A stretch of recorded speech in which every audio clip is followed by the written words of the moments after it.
Mirëmbrëma të dashur shikues. Jemi sërish në podcastin Konspiracion këtu në kanalin Okult. I ftuari im për sot është Erald Aga, një avokat që vitet e fundit është bërë shumë i njohur përmes daljes të tij publike ku ka denoncuar vjedhjet me ligj. Dëgjoni me kujdes, po flasim për vjedhje me ligj. Nuk po flasim për atë hajdutin që vjen natën kur ti nuk je në shtëpi, ato që të fut duart në xhep në autobus, apo ato që larg qoftë përdor armën dhe në kërcënimin e armës të merr portofolin. Po flasim për qeverinë, që me ligj dhe me maligj fut duart në pronët tona në justifikimin e investimeve strategjike, investimeve për të mirën publike apo brockulla të tjera si këto ku gjithmonë fshihet një interes klientelist mafioz. Për më gjatë, ai do të na shpjegojë se cilat janë këto ligje që qeveria i përdor për të grabitur pronët tona. Avokat, mirëmbrëma, mirë se erdhe. Mirëmbrëma. Mirë se gjeta herë tek podcasti jot. Faleminderit. Unë të kam ndjekur në daljet e tua në Zjarr TV, në MCN TV, në News 24, në mos gaboj, po me siguri dhe në media të tjera që s'po më kujtohen tani. Dhe më ka bërë përshtypje që, siç sa thash në hyrje, denoncon vjedhjet që bëhen me ligj, ti paralajmëron qytetarët për një ligj që është në fuqi, që ata nuk kanë dieni, po që prodhon pasoja juridike në dëm të tyre. Njëri nga ligjet është ligji që qeveria ka bërë për të eliminuar pasojat e tërmetit të vitit 2019. E filloj me këtë? E filloj me këtë. Atëherë, ka një ligj shpronsimesh. Ligji i shpronsimeve i miratuar diku nga viti 99. Në parim, në atë vit që u miratua, ishte ligj i drejtë. Në praktik, i drejtë për aq sa mund të quhet i drejtë.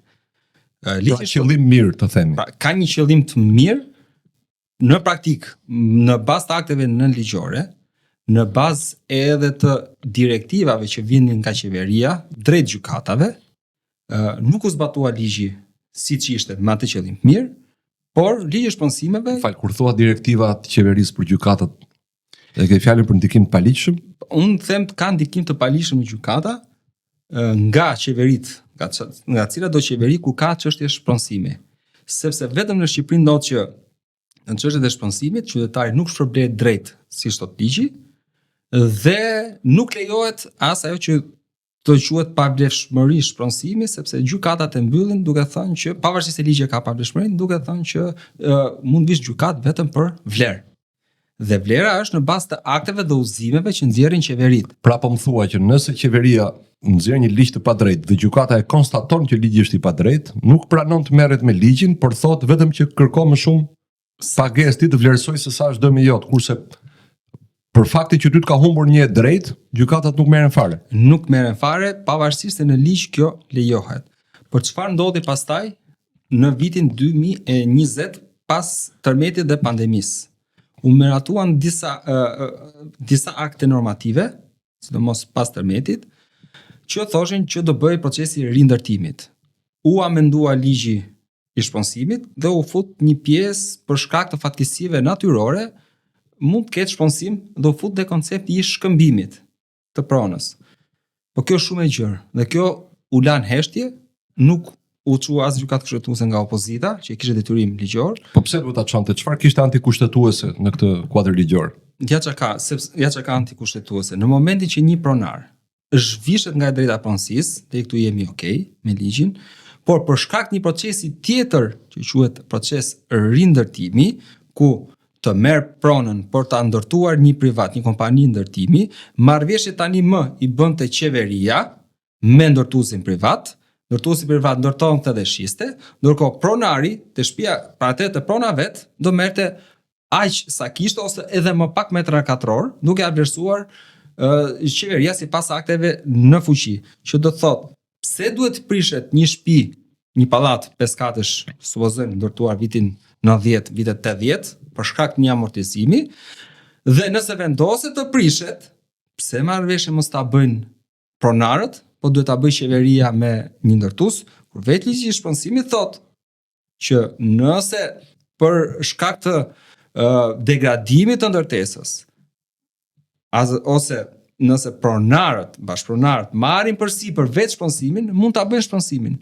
Vetë, pra me paratë e tyre, me investimin e tyre mund të riparojnë dëmet që mund të ketë shkaktuar. Pra, çfarë bën këta? Ta hapën rrugën precedentin. Unë shikoj më shumë precedentin, nuk shikoj që u prishën dy pallate. Ti marrim me radhë, të rrim ke Tërmeti. Tërmeti sigurisht ishte një ngjarje tragjike, prekur shumë njerëz, u humbën shumë jetë, natyrisht u shkatruan edhe shumë prona. Po dilema që unë pata qysh atëherë, qysh në vitin 2019, ishte kjo. Nëse janë prishur disa banesa dhe duhet zëvendësohen, dhe duhet kontributi shoqërisë për të ndihmuar ata që i goditi fatkeqësia. Patjetër. Ata kishin një Eraldi, kishte një ndërtim 1 katësh. Në qoftë se unë që si qeveri hy dhe ndërtoj 2 kate në të njëjtin truall, unë e kam zgjidhur dhe problemin e Eraldit dhe problemin e Kostos. Po. Kjo ishte. Pse ndërtimi nuk u bë atje ku ishin bërë shkatërrimet nga Tërmeti, po u bë në lagje të tjera? Po pikërisht pra, sepse kjo është ajo precedenti rrezikshëm, se duke u bërë në lagje të tjera, këto hapën rrugën për të filluar një proces i madh i marrjes, grabitjes pronës, mund ta quaj grabitje me ligj e pronës, sepse në lagjet e Tiranës, po ta shikosh, ka shumë ndërtesa 5-6 kaçe apo edhe 3 kaçe. Dhe të gjitha këto janë në plan, anë të ligjit shpronësimit dhe aktit normativ dhe akteve nënligjore, që të gjitha të shkatrohen dhe të bëhen kulla shumë kaçe. Dhe kanë filluar në përcepet e Tiranës to, kur e thoja në vitin 2021-2022, por edhe gjatë fushatës që u bë për Bashkinë Tiranë, gjithë qytetarët e merrshin, mos ka gjë, le të prishet, le ndërtohet. Por ndërkohë realiteti është që nuk po ndërtohet në ato shtëpia që u rrënuan nga Tërmeti. Po ndërtohen dhe po prishen pallate apo banesa, atje ku ka interes të investitorit. Ka interes të investitorit. Dhe po të shikohet merret harta, jo vetëm Tiranë, por edhe jashtë Tirane, është të gjithë problematika është tek interesi investitorit. Dhe ato shtëpi po prishen. Dhe është absurde që futet në koncept shkëmbimi. Pse unë pronën time?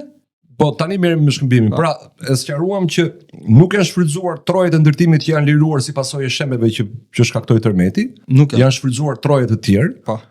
Ti e di që familja ime ka një truall që është spronsuar me të njëjtën alibi për ndërtime për Tërmetin. Tani vim edhe ke formula. Deri më sot ne kishim parë, pra derisa hyri ky kuadër ligjor në fuqi, ne kishim parë që shteti thoshte unë do ndërtoj një rrugë tek rrugë port, shkollë, ambulancë, do të ta marr tokën, vlera është kaq me çmim tregu, urdhëroparat, nëse ti nuk ishe dakord ti shkoje në gjykat për masën e kompensimit, po gjithmonë bëhej fjalë për dëmshpërblim të drejtë për drejtë. Pra, sekondën që unë firmosja që merrja ato para, unë s'isha më pronar. Po, i trullit. Tani doli kjo formula që ti në teori je pronar, por bashkia të vë barr mbi hipotekën e trullit apo të shtëpisë që ke, dhe kur ta ndërtoj unë do t'jap ty përqindje. Po me çrol hyn bashkia, sepse bashkia përcakton densitetin e ndërtimit, lartësinë e ndërtimit, koeficientin e shfrytëzimit të trullit atje. Dhe bashkia do negociojë me ndërtuesin.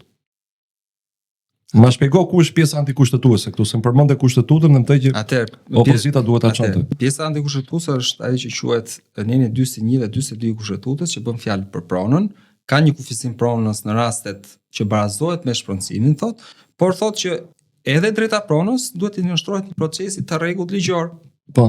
Ne nuk kemi këtu një proces të rregullt ligjor. Pse nuk kemi? Sepse për sa kohë ke një pronar, për sa kohë ti nuk i ke pyetur pronarët nëse a janë ato dakord ta rindërtojnë vetë. Pra pse bashkia nuk hyn në marrëveshje me banorët, bin dakord banorët, a e marrin përsipër apo jo rikonstruktimin apo restaurimin e banesës, mo qoftë edhe zhvillimin e pronës. Por qoftë edhe zhvillimin e pronës, pra vet banori me pronën e vet, duke qenë që këtu nuk kemi një kufizim që po e merr bashkia për interesin e vet, sepse do bëj një vepër publike, po e merr për interes gjasme që do bëj një ndërtim, po do ja japi një ndërtuesi që ndërtuesi do të shesi apartamentet. Pra kemi qëllim biznesi. Pse kët qëllimin e biznesit nuk afroja pak mikrofonit, lutem. Pse kët qëllim biznesi mos ta ushtrojmë bashkë pronarët. Pra t'jen pronari i pronës që hyn në kontrat me bashkinë, me Ministrinë e Financave që është e Ministria e Linjës, që të bëhet projekti dhe pasi të realizohet projekti të jenë këta përfituesit. Për aq, për 5 kate, për 6 kate. Nëse do një investitor të bëjë 30 kate, të hyjë në marrëveshje po me ndërtuesin. Por ku është hileja, them unë, është që Për sa kohë ndodh një shpronësim dhe ndodh me akte të përcaktuar paktën akti i fundit është udhëzimi i fundit është i 2016-s për vlerën e tokës dhe banesave, pra që kanë kaluar 9 vite dhe ka ndryshuar vlera e pronës. Investitori e merr me një çmim më të lirë, pra bashkia e merr me një çmim më të lirë për qytetarin, supozojmë 100 metra katror truall, për marr një shembull, me një zonë Tiranës që mund të jetë 10.000 lekë, 20.000 lekë, pra 10-20 euro nga vlera e hartës, i bie 2.000 deri 20.000 euro, ndërkohë ndërtuesi paguan 35-40% të sipërfaqes së shfrytëzimit për pronarin. Dhe këta çfarë bëjnë? Duke qenë që paguan 10-15.000 lekë, bëjnë marrëveshjen me ndërtuesin, vetë bashkia me ato aktet korruptive, dhe pastaj pronari detyrohet të shëtisi sa një shtëpi me qera, sa një tjetër, dhe kur mos ta marri vlerën e shpërblimit. Se them kur, se ka plot qytetar që janë me vite në gjykat, presin radhën e gjyqit, sidomos apelin administrativ që të marrë formë të prerë, për vlerën e shpërblimit. Dhe gjykatat japin vlerën sipas vitit 2016, pra hartës që ka përcaktuar të vlerës tokës që ka përcaktuar Këshilli i Ministrave. Ndërkohë, ligji thotë shpërblim i drejtë. Shpërblimi i drejtë do thotë ti të referohesh vlerës që ka momentalisht tregu. Nuk po thuhet që ti të ekstremisht si thonë që janë 7.000 euro, 8.000 euro metri katror që janë abuzim. Por të paktën ti një vlerë e tregu që është që ti supozojmë me atë pasuri që kishe ti të arrish të marrësh një pasuri tjetër. Pika e dytë që shkelet te ligji i shpronësimit, por edhe tek pjesa që thuhet jo do shkojnë gjykat, që nuk e njohin vlerën e shpërblimit etj, është që qytetari zhvishet nga shpronësimi që në momentin, pra me këto ligje që kemi, që në momentin që miratohet vendimi i Këshillit të Ministrave për shpronësim. Që në këtë moment zhvishet dhe fillon procedurën. Pra ti më zhvesh nga drejta e pronës, po ti s'ke kompensuar, s'ke dhënë para. Dhe nuk të kompenson, dhe thot, ti mësill këto dokumenta, mësill atë. Ndërkohë procesi i shpronësimit dhe ligji thot, ti si ministri, linje, bashkë me komision e posaçëm të shpronësimit, bashkë me organin propozues, duhet që të marrësh të gjithë listën e dokumentave, të kesh evidentuar gjithë pronarët apo bashkëpronarët, të kesh marrë dhe llogarinë bankare të atyre, dhe pasi ke miratuar VKM-n, t'ja kesh kaluar llogarinë bankare, parat, dhe pastaj të fillosh shpronësimin. Dhe i lën një afat 3 mujor. Ndërkohë unë nuk di një qytetar që të ketë marrë shpronësim brenda 3 muajve nga miratimi i VKM-s shpronësimit. Okej, atëherë po të përtitësoj unë me përvojën time. Jemi në fund të vitit 2025, domethënë nga tërmeti kanë kaluar 6 vjet. Bashkia ka ndërtuar në tokën që i përkiste fisit tim. Të gjitha dyqanet, katët e para janë dyqane. Të gjitha. Në të gjithë bllokun që është ndërtuar. Ne si pronar nuk marrim asnjë metër nga ato. Ato janë ekskluzivitet i bashkisë, do të negociojë bashkia ato. Po. Nga kati 1 që quhet sot ndërtim apo kati 2 që i kemi thënë dikur, e deri te kati i 5 apo i 6 varësisht për ndërtimit, i ka marrë ndërtuesi dhe shpërndan ndërtuesi dhe ato që nuk shiten për shkak pozicioni, defekte në projektim, gjëra të kësaj natyre, ato po i marrim ne pronarët. Çuditërisht na hodhi një short bashkia, por nuk na tha sa apartament ishin atë short, thjesht na tha këto janë tuaja. Këto tonat kanë qelluar gjitha nga veri lindja. Domethënë nuk do kenë diell, do jenë të ftohta dhe do shikojmë vetëm dajtin.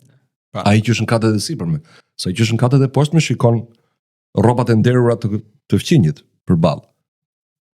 Gjithashtu ka garazhe në tokë në çdo ndërtesë, ne nuk shikojmë asnjë metër garazh. A ka prapë këtu një shkelje në kuptimin që ti e ke trajtuar si përfitues lëmoshe pronarin e trullit, nuk e ke lënë zgjedh, nuk e negociuar? A nuk do ishte më ndershme që ti do të marrësh kaq metra ndërtim sipërfaqe banimi, kaq metra dyqane, kaq metra garazhe, me këtë orientim, se duhet një respekt edhe për orientimin gjeografik. Atëherë, zgjidhja duke ju referuar edhe ligjit dhe kushtetutës, pra që të jemi të drejtë, mos mbajmë njërin krah apo krahun tjetër, siç e mendoj unë dhe siç ka praktik nga Gjykata Evropiane e Drejtave të Njeriut. Është që e para, pronari është pronar dhe është i pari që do pyetur dhe do marr firma. Nuk mund të fillojë një proces shpronësimi pa dakordsinë e pronarit. Kjo është aja. Prona do trajtuar e drejtë me një proces, prandaj tash proces të rregullt. Pse proces të rregullt?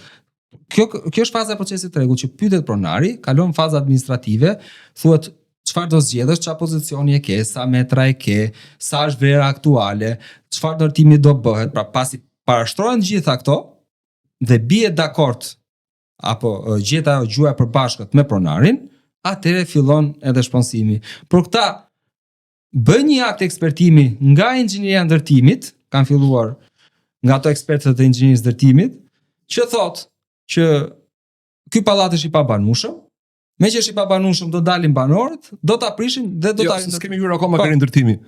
Pra, si duhet ja bëjnë qytetarët kur bashkia vjen dhe u merr tokën, trullin. Fatkeqësisht. Dhe e bën ndërtimin, e çon deri në fund dhe pastaj thot po deshe merri këto apartamente që kanë mbetur pa shitur, po deshe rri. Në kushtet që jemi, me këto gjykata, me këtë lloj zbatimi të ligjit, e vetmja që është që qytetari do të tregojë durim si qoftë edhe të menaxhoj stresin, po të menaxhoj edhe vitën në gjykat, por duhet ta godasin VKM-n e shpensimit në gjykat, jo thjesht vlerën, por edhe nëse ato mendojnë edhe për pavlefshmëri duke kërkuar shkaktimin e dëmit. Sepse kjo është një zgjidhje, do të vonojnë kohë, sepse nuk kanë guxim një pjesë e mirë e gjykatave këtu që ta japin që në shkallë para apo në apel. Por mundet që dhe ka plot praktika që Strasburgu i ka qef këto vendime dhe i jep sepse prona është themeli i shtetit. Pra, qytetarët që duan ta ndjekin deri në fund duhet të hapin një proces për të goditur VKM-n për pavlefshmëri nëse nuk i pëlqen ajo lloj marrëveshje. Kurse nëse e kanë thjesht për çështje vlere pastaj për të negociuar vlerën, është një fushë që e humbur po them, sepse do të kesh 100 metra, 200 metra, do ta vlerësojnë ato dhe mbas të procesin do marrësh vlerën dhe kaq. Por ndërkohë, nëse në pronën tatë ndërtohet një pallat shumë katësh, ti je bashkëpunar në përqindje të atij ndërtimi. Kështu që pse ta refuzosh këtë përqindjen kur e njëjta gjë ti do të marrësh një katësillë të vogël që do të japi shteti apo gjykata shqiptare. Prandaj them qytetarëve duhet gjithmonë të kenë. Pra këshilla jote është që të mos dorëzohen, po ta ndjekin ligjërisht në gjykat. Ligjërisht, gjykatat janë këto që janë, por nuk ka rrugë tjetër. Nuk ka rrugë tjetër. Okej, kalim tani tek rindërtimi i banesave që ti e përmendë disa herë. Sigurisht është përdorur edhe këtu alibia e tërmetit, me që na ndodhi një dëm, të mos na ndodh më, duhet kujdesemi ne në mënyrë parandaluese, të shembim ne pallatet që sipas tyre kanë dëme. Tani ku e shkel të drejtën bashkia apo qeveria në këtë rast kur vendos për të shembur një pallat? Ku e kalon të drejtën e vet? E drejta vetë është që ekspertët janë të bashkisë. Konflikt interesi. Pra është konflikt interesit. Ekspertët janë të vetë të atyre që po ndërmarrin nismën. Nuk i ka lejuar qytetarit që të ketë një ekspertin e tij apo që të bëj akt ekspertimi të vetën. Dhe në momentin e parë që ti nuk ja lejon qytetarit, pra pronarit, të bëj vetaj një akt ekspertimi të vetën, që këtu ti ke marrë monopolin e të vërtetës. Dhe këta vendosin vetë, dhe si është mënyra për ta kundërshtuar, nuk ke mënyrë tjetër për ta kundërshtuar, sepse do të thotë si Këshilli i Ministrave, si bashkit, si njësitë administrative, apo ministrit që ja e ka thënë eksperti. Eksperti thotë që duhet prish tash ta prishim. Pra e bën ekspertin, e kanë vënë në këto akte në ligjor apo akte normative e kanë bërë si zot. Pra çfarë thotë eksperti? Po tha eksperti do prishet, do prishet. Dhe kjo është absurde, që nuk është ai procesi i rregullt ligjor, se po mund të kundërshtohet në gjykat një praktikë e tillë? Kjo praktikë është e vështirë ta kundërshtojnë gjykat, sepse ndërkohë që ka marrë, se këtë ka parashikuar ligji, ndërkohë që ka marrë një vendim akt ekspertimi për të prishur dhe për të rindërtuar del VKM-ja përkatëse, ndërkohë që ti merresh në anën tjetër për të kundërshtuar aktin ekspertimit, këta kanë mbaruar punë. Sepse gjykatat nuk para japin një mas pezullimit, pezullohet procesi derisa të domethënë ata vini vend dinamitin ndërtesës dhe gjykata akoma nuk e ka marrë në shqyrtim çështjen që të marrë një vendim pezullimi ose jo. Edhe ku shko për mas sigurimi, e saktë që thu, por edhe ku shko për mas sigurimi nuk e marrin se thotë është për procedurë shpronësimi dhe për procedurë shpronësimi nuk vendosin masa pezullimi. Kjo është absurditeti. Po në këtë rast paguhet me para apo thjesht atë këtyre u thuhet rrini prisni se do merrni apartament ku ndërtohet? Rrini prisni, gjithë presin. Në maksimum edhe në këtë rast kemi shkeljen e shpronësimit pa kundërvlerë. Patjetër, sepse në rastin kur të merret trulli për ndërtim. E njëjta gjë është, në maksimum to t'japin kur të prishin pallatet, maksimum t'japin 1 ose 2 vite them bono qeraje, siç as me kaq zgjat periudha ndërtimit, por ka shumë qytetarë që as atë 1 vjet apo 2 vjet nuk i kanë marr pas 1 vitesh apo 2 vitesh nuk i kanë marr këto qerat që i përcakton qeveria apo bashkia apo ministria përkatëse se ku duhet i marrin dhe ku duhet të rinë qytetarë derisa të përfundojë ndërtimi. Ne patëm një gjë që më kujtohet mua tani që ishte skandaloze, një raport shumë i dyshimt i Institutit të Ndërtimit për ndërtesën e teatrit kombëtar, që atë pa kur fare ekspertize me disa firma, jo me të gjithë, që themi realist, një pjesë nuk pranuan të firmosin, e shpallën ndërtesë të rrezikshme, ndërtesën e teatrit kombëtar, dhe ata njerëz pastaj refuzonin debatet, nuk të vinin në për studio, nuk të vinin debat me protestuesit, me sindikatat që ishin kundër shembjes. Edhe tek e fundit bashkia shembi me dhunë.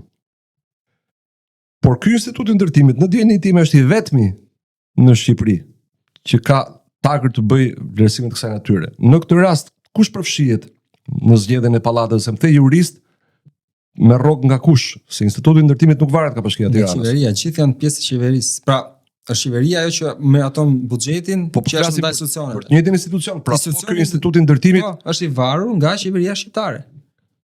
Domethënë, ky institut që kishte një drejtor ndjes past se nuk jeton më, po që ja uli reputacionin aty ku s'mund shkonte më poshtë, me raporti që bëri për teatrin. Ky do thot tani nesër që pallati ku banon ti është i pasigurt. Ky do të thot. Ndërkohë që është një institut që kur Ratermeti disa ndërtesa i shpalli të sigurta në shtator të 2019, nëse të kujtohet, dhe 2 muaj më vonë ato ndërtesa u shembën. Po, një institut.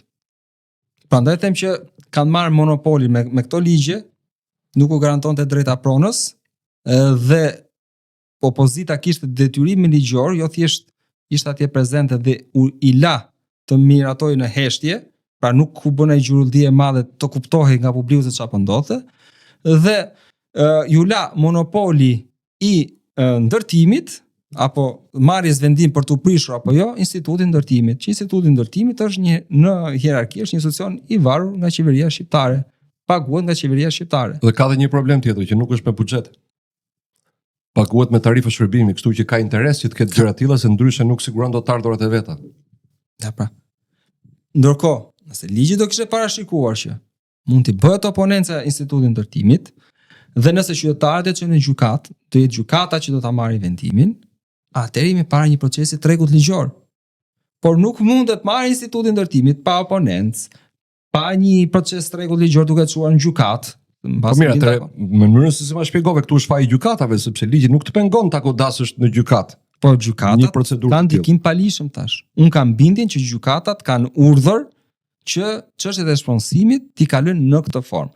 Dhe nuk është çështje një qeverie, është gjithë qeveritë e kanë pas këtë, sepse në të gjithë po të hapësh pletorin zyrtare, të gjithë qeveritë kanë kryer procesin e shpronësimit. Por mu procesi i shpronësimit duhet të jetë i qartë. Pa marrëveshje me pronarin nuk ka ndërtim, nuk ka asnjë lloj shpronësimi. Të ka rastisur të shikosh dokumenta shpronësimi të pushtuesit të poshtër italian, fashistëve të ndyrë që na kishin pushtuar atë dheun? Ja. S'kam parë. Mund të kërkoj unë dhe të nis, për shembull shpronësimin për rrugën e Kavajës. Okej. Që e kanë ndërtuar italianët.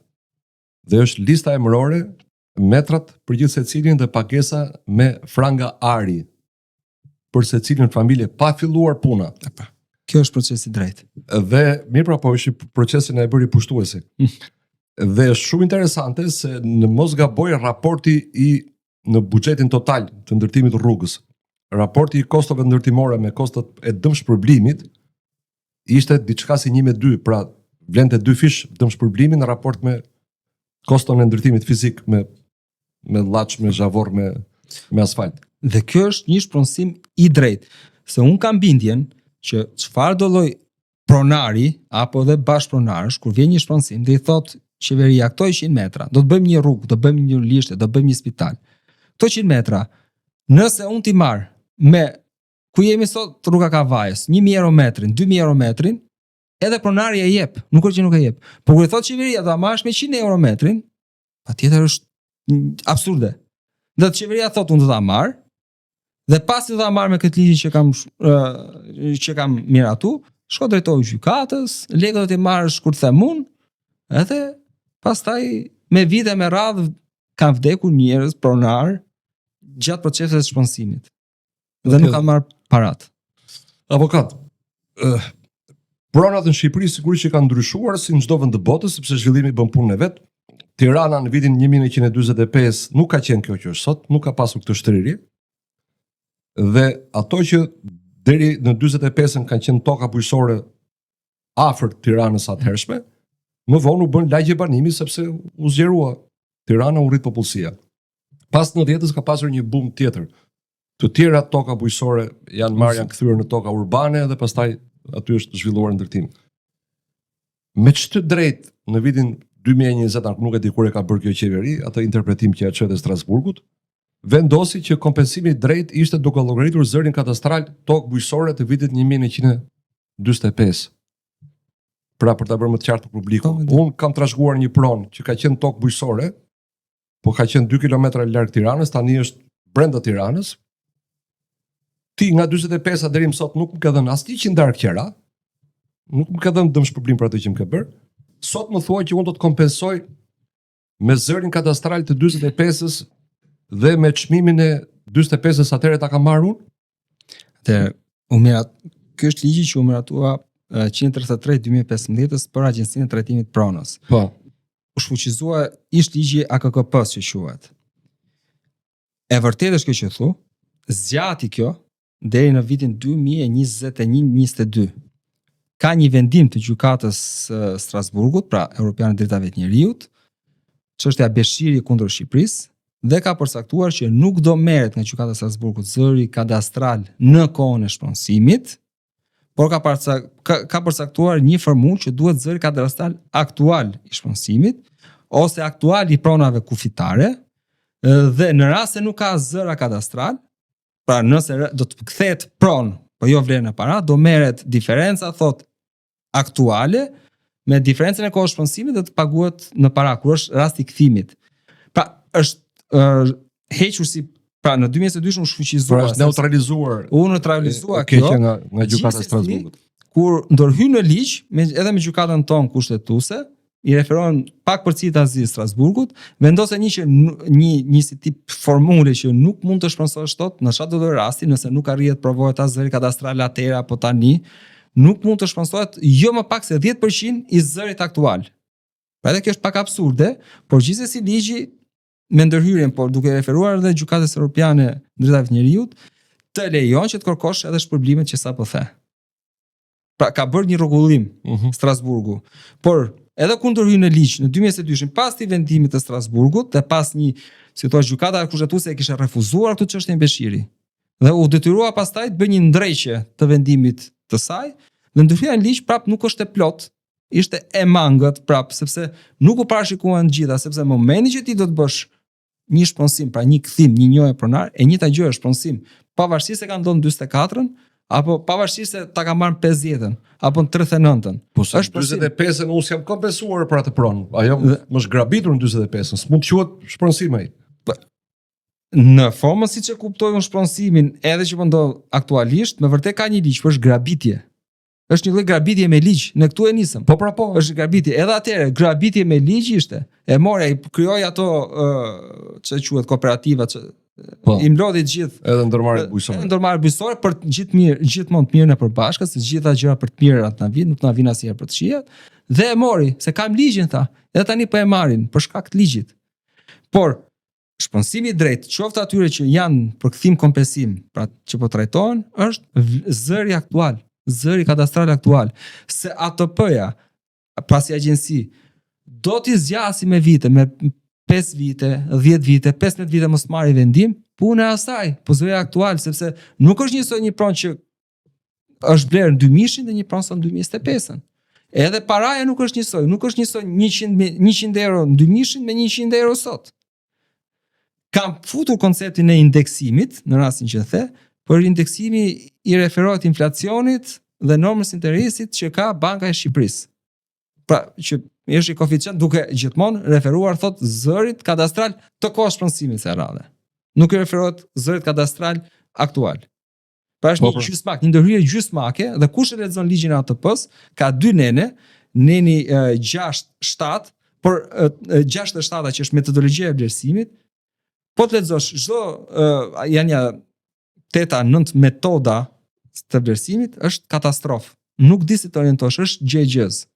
Ftoj mas emisionit ta lexosh dhe po e ke kuptu, do të them bravo Kastriot, hajde në gjykatë si ekspert gjykate. Dhe kjo është një orientim që i bëhet edhe gjykatave, sepse këto nuk kanë interes, klasa politike, që pronarët të trajtohen si pronarë. Ja, mirë, Edi Rama në fushatën e 2013-s në një moment nervozizmi e tha në studion e televizionit Klan. I tha njërit nga publiku që po kërkonte të dinte si do të ishte ardhmja e pronës ti, i tha që punë ke me mua, unë jam partia e pronarëve. Shkonte partia jote. Kështu që në rregull është ai. Po edhe kjo partia akti nuk është parti pronarësh. Po mirë, më thej që për Partia Demokratike duhej që këto ligjet i kishte goditur në gjykatë kushtetuese, e shpjegove pse është shkelur kushtetuta, nenet 21-22.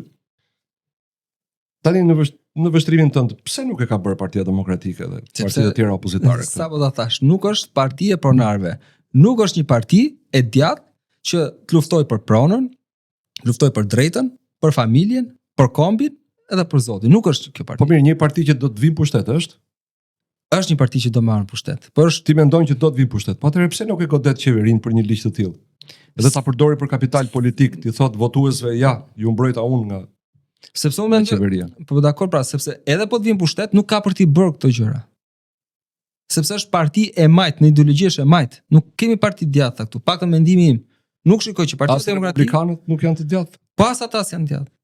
Nuk kanë politika djathta të mifillta. Kush nga me që po them republikanët këtu, çfarë qëndrime kanë për çështjet e pronave?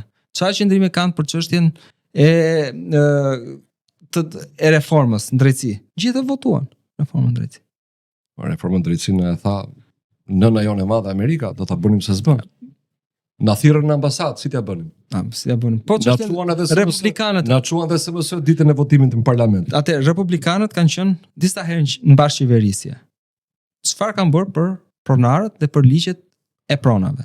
Se kemi disa ligje pronash të vendosura që edhe gjykatat me të drejtë ndonjëherë, që un jam shumë para gjykues në gjykatave, s'kan çfarë të bëjnë, sepse ke ligjin 7501, pra ligjin e tokës, që është fuqizuar me ligjin 20 të 2020-s, ke ligjin për kadastrën, ke ligjin për ATP-n, ke ligjet për privatizimin, që të gjitha këto kryhen mbi vendosje pronash. Hajde zgjidhet tani se kush është përfituesi i parë. Kush do përfitoj i pari nga këto pronat? Kush është patronazhist ose kush ka rovole? Me rovole, me patronazhizëm, fiton. Fiton, po. Unë dhe ti si kemi asnjëherë në tjetër. Kështu që do ndiqen procesin ligjor deri në Strasburg, na mbaj ajo e jona aty stresi dhe durimi. Po. Jemi gjallë një. Jemi gjallë, edhe kjo është jemi gjallë, se ka shumë sa zgjasin procesit është shumë. Një tjetër manovër që po përdor në mënyrë të paturshme, do të thoja unë, dhe kriminale kjo qeveri, është ligji për investimet strategjike, që gjithashtu po merr prona toka bujqësore me sipërfaqe shumë të mëdha, shumë të konsiderueshme, o për hotele dhe resorte turistike.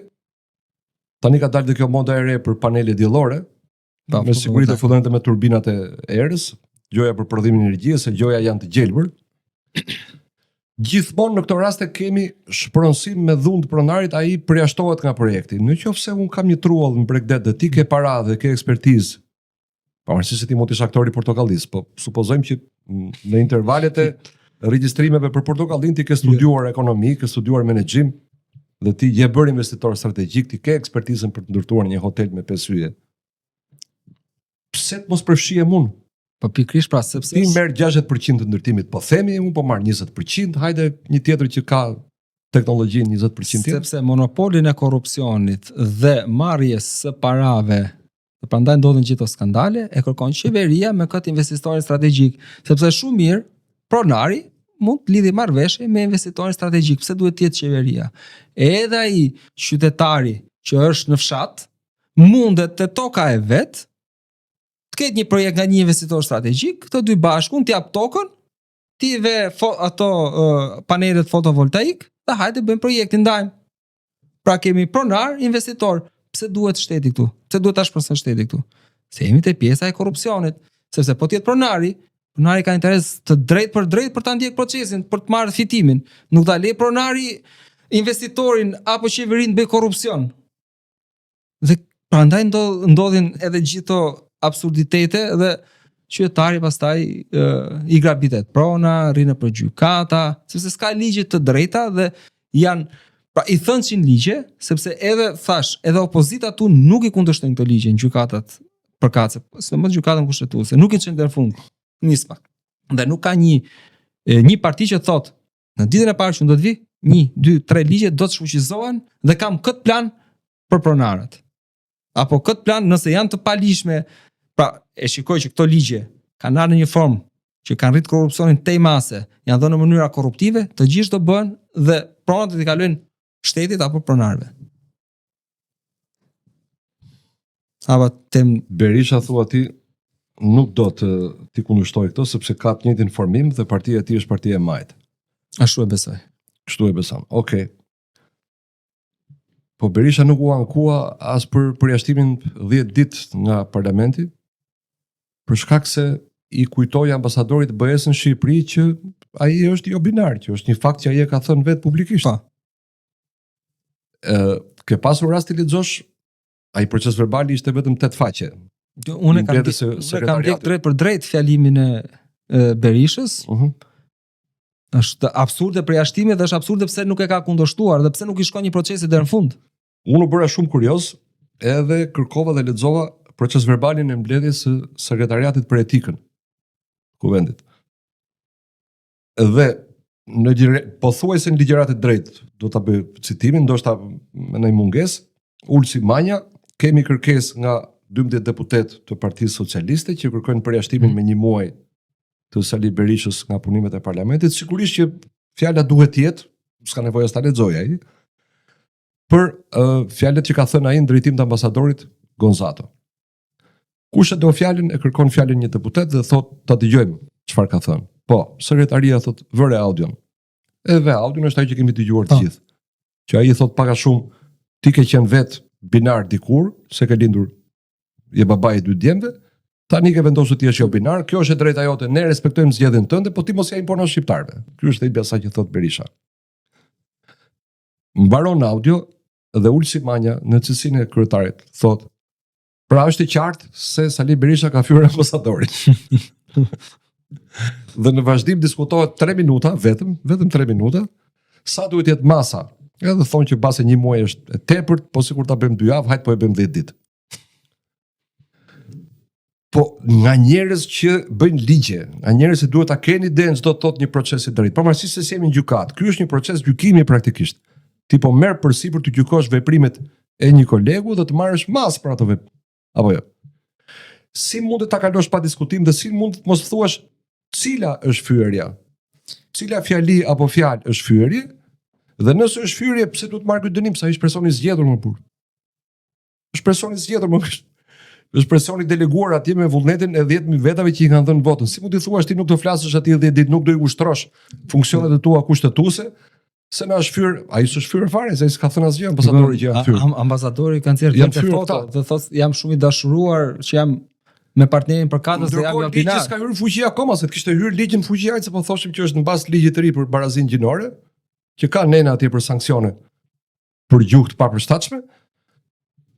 Dhe Berisha nuk e ka kundërshtuar në komision, në sekretariat nuk ishte asnjë përfaqësues të Partisë Demokratike, dhe ai nuk e ka çuar në dijenin time në byron parlamentare.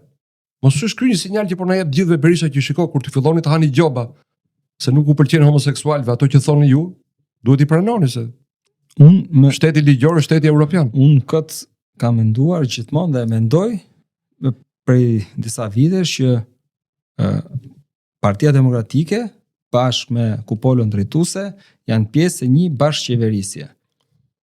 Kemi një teatër të madh dhe bashkëqeverisja është që Berisha e ka hapur vetë konceptin i pari për orientimin seksual në vitin 2008 dhe 2010 që ka miratuar. Ja ka premtuar me bujë madje. Ashtu. Pra e ka premtuar vetë, ka bërë edhe ndryshimet në kodin penal për orientimin seksual, në ligjin për diskriminimin. Edhe ligji i diskriminimit që bëri edhe komisioneri për kundër diskriminimit, pra e ka hapur lojën. Por ajo thjesht ishte një pjesë që Berisha do thoshte me që kishte një revolt, një presion nga njerëzit, dhe hajde se po i them njerëzve që unë po dal kundra, por është e sigurt që Berisha nuk del me premtimin që ditën e parë që do të vi, do ta shfuqizoj ligjin, apo të gjithë ata që do marrin job, sepse ky ligj është ligj që të lidh gjuhën, ligj që shërben njësoj si agitacion dhe propaganda, nuk i bën këto ai, po do thotë, do justifikohet që jemi afër Bashkimit Evropian, jemi Euroatlantik, se Atlantiku basha iku të ne jemi në eurot, edhe me këto justifikime, por është pjesë e bashkëqeverisjes. Nuk është pjesë e zgjidhjes së problemeve dhe politikave kryesore. Aq më tepër që thash për çështjen e pronave që erdhën për pronat, por edhe administrata e SBA-s, që është një administratë që kishte edhe javën antikomuniste. Po Partia Demokratike çfarë po bën për javën antikomuniste të shpallur nga po them Partia Republikane atje, për nga administrata e Trumpit? Asgjë. Mos kalojmë aty, ose po na doli koha do merremi edhe me atë. Po rri pak te ky ligji që ka bërë buj. Shkruan një qytetar në Facebook. Ka emrin, po s'po ja themi që si ka marrë leje dhe nuk e njoh personalisht. Shikoni, thotë se pa dalë akoma ligji, thotë, në fletoren zyrtare, në një shkollë 9-vjeçare të Tiranës gjeta këtë fletpalosje. Në fletpalosje shkruhet: gjinia nuk ka të bëjë me dallimet biologjike midis gjinive, përkundrazi është një konstrukt social.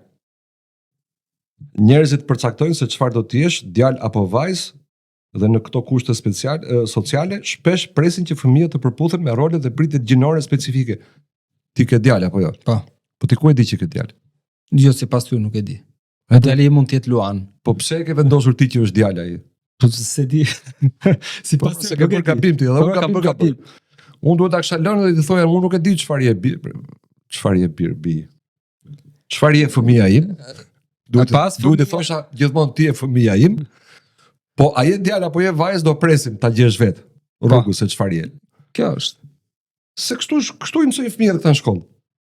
Pra, nuk je ti djalë apo vajzë se ke lindur ashtu, po sepse prindërit të kanë caktuar ty një rol gjinor. Ka ca idiotë të tjerë që thonë fajin e kanë ginekologët që pas lindjes plotësojnë certifikatën edhe shkruajnë atje seksi mashkull apo seksi femër. Nuk duhet ta shkruajnë fare. Pse nuk i ke dëgjuar këtë? I kam dëgjuar të gjitha këto, po operacionet për ndryshimin e seksit, që në fakt bëjnë vetëm ndryshimin e formës jashtme të seksit. E di se si quhen zyrtarisht? Ja. Operacionet të ricaktimit të gjinisë, sepse sipas tyre gjinia është ajo që të kanë caktuar në lindje, që nuk përputhet me identitetin tënd. Pra këta nuk thonë thjesht gjinia, po thonë gjinia e përcaktuar, që ta kanë dhënë, pra assigned. S'po gjej fjalë shqipe më të saktë se sa caktuar. Vetë caktuar është. Jo, po assigned nuk kupton që ta kanë dhënë, ta kanë ngarkuar. Pra, meqense gjinin ty ta kanë caktuar në lindje pa të pyetur i bie, tani ti ke drejt të bësh një operacion, edhe që quhet aksion afirmativ, pra pohues. Pra ti gjen të vërtetën. Po kromozomin XY dhe XX kush e ka përcaktuar? S'ka rëndësi fare, nuk ka rëndësi fare kromozomi. Nuk e njohim kromozomin. S'ka rëndësi as organet e brendshme riprodhuese, ka rëndësi vetëm pjesa e jashtme dhe ka rëndësi se si ndihesh. Po pse më thëti mua që djali im mund të jetë Luan? Po kot se kështu është, me të ndjerësh ky ligj, si ndjehesh? Pra mund të ushësh Luan, mund të ushësh tigër, mace, mi, mund të ushësh pem, mund të ushësh kpuc. Ashtu ndjehesh, ai do drejtohet, pra me atë ligj mund drejtohet okpuca ose okpuce, o tigër. Po si ndjehesh? Nëse ai nuk drejtohet ashtu siç i thu ti, atëherë mund ta çosh për të marrë gjoba, masa të drejtë të ndihem unë mbreti i Shqipërisë. Patjetër, sipas ligjit po mund ndjehesh. A kam të drejtë unë në bazë të këtij ligji dhe në bazë të ndjesisë sime që unë jam mbreti i Shqipërisë të kërkoj penalizimin tënd nëse ti nuk më referohesh mua si mbreti i Shqipërisë, unë dua që ti të më thuash gjithmonë madhëria juaje. Sipas ligjit po, dhe ti mund ndihesh shumë i ofenduar nëse unë nuk të them madhëria juaj. Po ti bëj provë mos e thuash madhëria juaj se këtu do ta sjell komisionerin. Patjetër të dalësh nga studi. Grupet e komisionerëve se do ketë grupe. Pra në çdo do ketë disa grupe të cilat do monitorojnë këtë lloj gjuhe, pra thotë pse ti e ke thënë një gjuhë të papërshtatshme që i ke bërë ndihet keq personi, dhe këto do të vënë gjoba, masa, përveç masave administrative, mund të ketë masa penale. Po partia, çfarë gjinie ka? La parti ka gjini? Si tha ai, janë ja 72 gjini. Po krijon të reja vazhdimisht, po shtohen. Kështu që edhe partia te këto gjinitesh, këto lloj partish. Po mirë, avokat, këtij ligji çfarë mund t'i bëjmë ne? Çfarë zgjidhje kemi ne? Sepse Partia Demokratike më duket se e ka mbyllur Ciklin, e ka mbyllur debatin për këtë ligj. E vetëm që kemi diskutuar është ajo referendumi, nuk ka tjetër. Po këto ligjet që përmendëm në pjesën e parë të bisedës, a mund goditen në referendum? Çdo gjë mund të Pra, ligji për investime strategjike, ligji për shpronësimet, ligji për rindërtimin. Kjo, çfarë quhet, identiteti digital, vaksinat e detyrueshme, të gjitha mund goditen me referendum. Por ja kemi faj ne si qytetarë që nuk i kemi marrë nismat për referendum deri më sot. Ne nismat e kemi marrë, por procedura e referendumit, ti e bë specialist, është mërësisht e vështirë, sepse ka bërë aq vështirë, sa që është e pamundur të realizosh një referendum me barrierat që ka vendosur. Tani nuk Thuajse pamundur. Tani nuk është më për faktin se pengesa kryesore ka qenë arritja e quorumit për mbi 50% pjesëmarrje në zgjedhje dhe mbi 33% vot pro referendumit. Me futjen e votës me post, kjo teknikisht është e mundur. Sigurisht që duhet të jetë një kazus që i motivon fort qytetarët edhe në diasporë. Jo çdo lloj gjë mund të shkojë në referendum. Me këtë nuk po i bëj alibin ligjit për referendumet, kapitullit më saktë. Për referendumet në kodin zgjedhor të vitit 2003. Për mua është kriminal, është antidemokratik në çdo gërm. Por prap nuk dua të justifikoj qytetarët me këtë që kështu na e kanë bërë, s'na e kanë lënë. Jo, dhe nëse ta kanë bërë kështu, atëherë të shkon protest për ditë para parlamentit dhe kërkon të ndryshohet ky ligj. Ose provojë dhe ka mekanizma të tjerë. Pse unë mendoj që nëse bëhet nisma, mblidhen 50.000 ato firmat, 60.000, 100.000 dhe ruhet kjo frymë, në momentin e parë që partitë politike do ta nuhasin që pas ka një lëvizje me 50.000, 100.000 qytetar, nuk do ta lëshkoj, unë besoj që nuk do ta lënë të shkojë as në referendum, po të ta shfuqizojnë vetë. Siç ndodhi me importin e plerave. Siç ndodhi me importin e plerave, ose siç ndodhi me protestën e studentëve që i tha hajde flasim. Kryeministri. Pra kur e shikojnë që ka frymë. Derisa e bleu, se pastaj s'kishte më nevojë të fliste. Pastaj mbylli gjithë goja. Po nuk besoj që 100.000 gojë mund të mbyllësh sesa. Shikoj, unë besoj se socialistët nuk duhen demonizuar, pavarësisht se votojnë Partinë Socialiste dhe ne mund të kemi 1000 vretje për Partinë Socialiste. Socialistët në një pjesë të madhe, ashtu si demokratët, ashtu si ata pa parti hiç, si ne të dy, për shembull, në fundit janë njerëz që i vuajnë pasojat e keq qeverisjes. Unë jam i bindur se në një referendum që ndalon investime strategjike, një referendum që u pret rrugën investimeve të çuditshme si inceneratorët, 3 inceneratorët apo 2 centralet elektrike lundruese në Vlorë. Gjëra të kësaj natyre, socialistë dhe demokrat, pa parti, votojnë gjithë bashkë në blok. Unë mendoj që ka paragjykim nga njerëzit që nuk marrin nisma të tilla, sepse thonë nuk do na votojnë socialistët. Jo, po pse s'do votojnë socialistët? Pse nuk e do socialistët kur sehen paratë e inceneratorit të Tiranës? Në parim unë mendoj që vetëm 1% e vogël me gjithë vullnetin që mund të ketë partitë, pra siç janë ata që dolën në këto zgjedhjet lokale për të votuar, do votojnë ezim kundër këtyre. Po punojnë administratës. Një 8% për nga një parti ja dhe një 8% nga partia tjetër që u bë maksimumi 16%. Pjesa tjetër do dali do votoj, sepse si për një socialist, si për një komunist, si për një demokrat, po i marrim në ideologji, këto çështje janë madhore dhe prirën për t'i votuar kundër. Dhe prandaj them që në momentin që do niset një nisëm referendare, do jetë gati 50.000 veta, do bëhet mos që mos shkojnë në referendum, sepse ata e dinë vullnetin e popullit dhe un kam një besim që do të shfuqizojnë dhe do thënë hajde flasim. Do thënë popullit hajde flasim.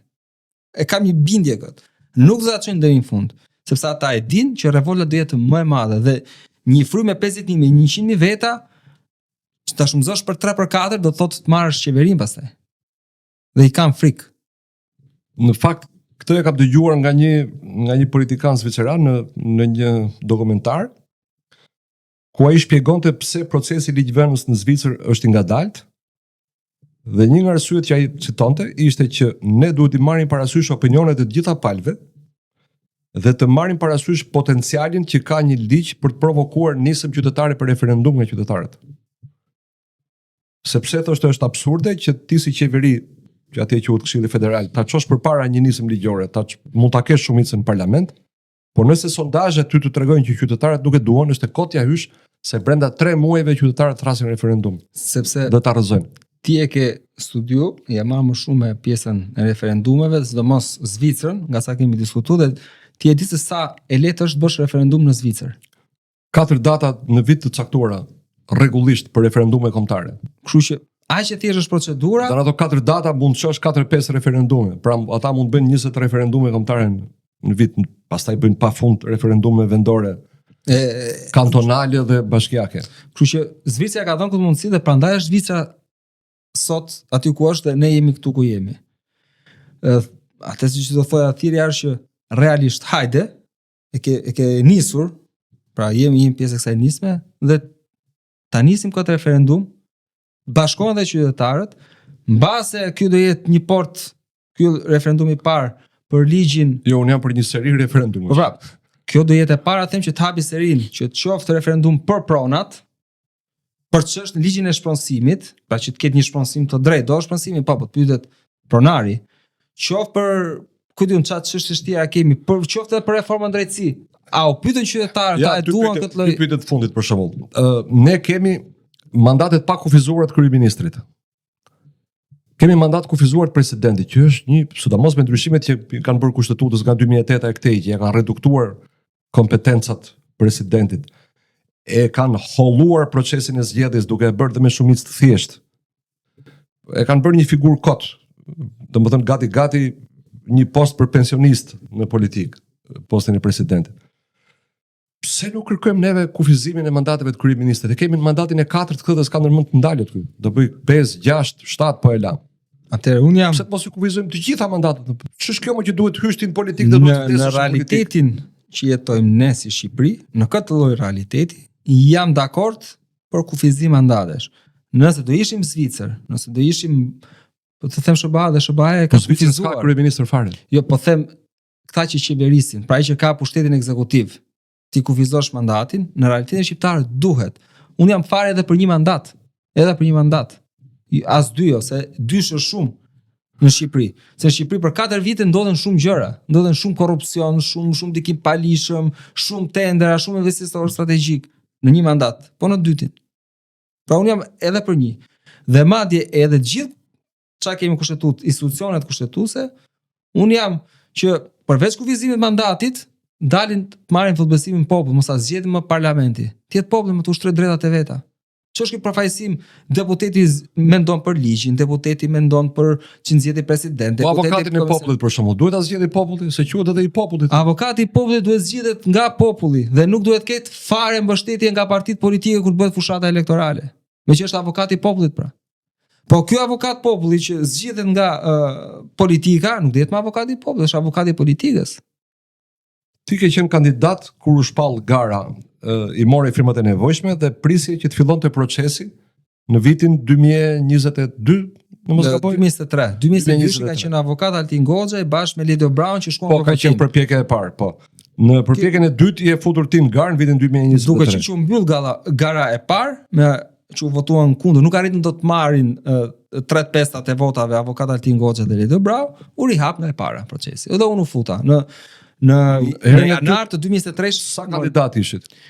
Ishim diku që u aplikuan diku tek 16 kandidat dhe në fund fare filtrin që morën 1/5 e firmave të mbështetjes, ishim 6 kandidat.